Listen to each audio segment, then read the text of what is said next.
Operation সেন্দুৰ কিয় দিছে নাম জানেনে? অপাৰেশ্যন সেন্দুৰ মানে এই সেন্দুৰখন যে মহিলাসকলে লয় কিমান তাৰ মূল্য সেই বস্তুটো পাকিস্তানীসকলক বুজাবৰ কাৰণেই দিছে। 7 তাৰিখে চাইৰেন বাজিব বুলি যে কৈ আছিলে, পাকিস্তান অলৰেডি বজাই দিছে চাইৰেন। তেওঁলোকে এতিয়া বুজি পাব এই সেন্দুৰখনৰ মূল্য কিমান আছে। পেহেলগামত হোৱা এটেকটোৰ পাছৰ পৰা আমাৰ দেশবাসী বহুত দুখী নহয় জানো? এতিয়াৰ পৰা আৰু পাকিস্তানে আমাক চকু তোৱাব নোৱাৰে, কাৰণ এতিয়া যিটো কৰিবলৈ গৈ আছে ইণ্ডিয়াই, পাকিস্তানে হয়তো ভাবিব নোৱাৰে। আপোনালোকে মক ড্ৰিলটোক লৈ মানে চিন্তা কৰিব নালাগে। মক ড্ৰিলত যিখিনি শিকাবলগীয়া আছে স্কুল কলেজত শিকাব ল'ৰা ছোৱালীবিলাকক, আৰু আপোনালোকৰ ডাঙৰ মানুহখিনি নিজৰ সকলোৱে প্ৰটেকশ্যন ল'ব জানেই। আৰু যিমান হ'লেও যেতিয়া আপোনালোকৰ চাইৰেন বাজিব, যদি মানে চৰকাৰী নিৰ্দেশ অনুসৰি যিখিনি কাম কৰিবলৈ দিয়ে আপোনালোকে নিশ্চয় ঘৰত ধুনীয়াকৈ পালন কৰিব। লাইট অফ কৰিবলৈ ক'লে লাইট অফ কৰিব, ইনভাৰ্টাৰ অফ কৰিব, ফেন চলাব পাৰে, একো কথা নাই, ফেন চলাই থাকিব আপোনালোকে ইনভাৰ্টাৰ যদি চলায়।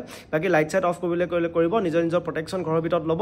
আৰু যিসকলে ৰাস্তাত থাকে তেনেকৈ গাড়ী চাড়ী চলাই থাকিলেও যেনেকৈ ধৰণে কৈ আছে এতিয়ালৈকে চৰকাৰে, গাড়ী চাড়ী মানে ৰাস্তাৰ ছাইডত পাৰ্কিং কৰি পেলাই লাইট অফ কৰি পেলাই ধুনীয়াকৈ ছেফটি ল'ব। সেইবিলাক নিশ্চয় যেনেকৈ চৰকাৰে মানে আদেশ মতে কৰাটো ভাল আমি, কিয়নো যদি বাই চান্স কিবা কাৰণত যদি যুদ্ধ ঘোষণা হৈ যায় কিবা হয়, চ' সেই প্ৰটেকশ্যনখিনি আমি কেনেকৈ ল'ব লাগিব সেইখিনিকে শিকাবলৈ চৰকাৰে গৈ আছে। বাকী আপোনালোকে ইমান চিন্তা কৰিবলগীয়া একো নাই, ইণ্ডিয়ান চলজাৰৰ ওপৰত বিশ্বাসটো ৰাখক, কাৰণ পাকিস্তান হ'ল আমাৰ হাতৰ ধূলি, ফু মাৰিলে উৰি যাব নহয় জানো? চ' চৰকাৰী নিৰ্দেশৰ মতে যিখিনি কাম দিয়ে আপোনালোকে পালন কৰিব, চৰকাৰক সহায় কৰিব, চৰকাৰৰ লগত সদায় থাকিব।